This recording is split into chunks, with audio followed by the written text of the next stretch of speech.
everyone, in today's video I'm going to show you how to fix headphone jack problem in your device IQOO Pad 2 Pro.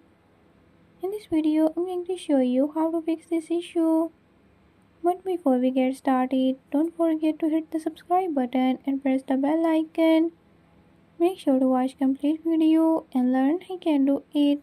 Let's watch the video.